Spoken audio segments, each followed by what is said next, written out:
પૃષ્ઠતાણ કોને કહેવાય? તો પ્રવાહીની સપાટી પર કલ્પેલી એકમ લંબાઈની રેખાની એક બાજુના અણુઓ બીજી બાજુના અણુઓ પર આકર્ષી બળ લગાડે સપાટીના સમાંતર, જેને આપણે પૃષ્ઠતાણ કહીએ છીએ. અને પૃષ્ઠતાણ ગુણધર્મના કારણે જ આપણે કોઈપણ પ્રવાહીના બુંદની વાત કરીએ તો એ ગોળાકાર સ્વરૂપ ધારણ કરે છે. કારણ કે આપણને ખ્યાલ છે કે જેટલી પૃષ્ઠની સાઇઝ વધારે હશે એટલે કે જેટલું પૃષ્ઠનું ક્ષેત્રફળ મોટું હશે એટલી જ પૃષ્ઠ ઉર્જા વધુ હશે.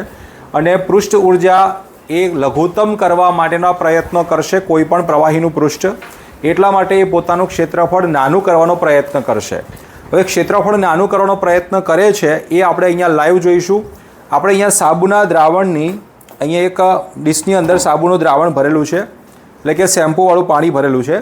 હવે એની અંદર આપણે આવી એક ફ્રેમ ઉપર પ્લાસ્ટિકની એક પાઇપ છે એને સાથે રાખીને જ્યારે આની અંદર ડૂબાડીશું અને બહાર કાઢીશું ત્યારે સાબુના દ્રાવણની એક ફિલ્મ જે ખરી એ અહીંયા એક લંબચોરસ અથવા ચોરસ ફ્રેમ બનશે.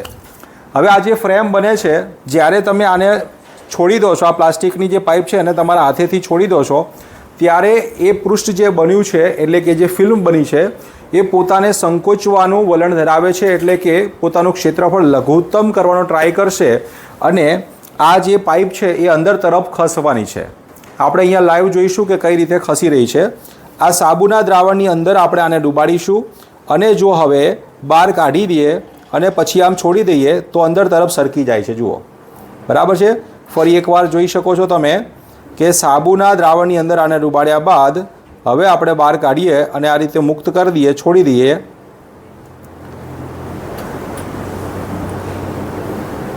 તો અંદર તરફ સરકીને પોતે નાની થવાનો પ્રયત્ન કરે છે, સપાટીનું ક્ષેત્રફળ લઘુત્તમ કરવાનો પ્રયત્ન કરે છે. અને એક ગુણધર્મ છે પૃષ્ઠતાણ કે જેના કારણે આવું બની રહ્યું છે. બરાબર છે, ખબર પડી. લાઈવ ડેમો આપણે અહીંયા જોઈ લીધો છે.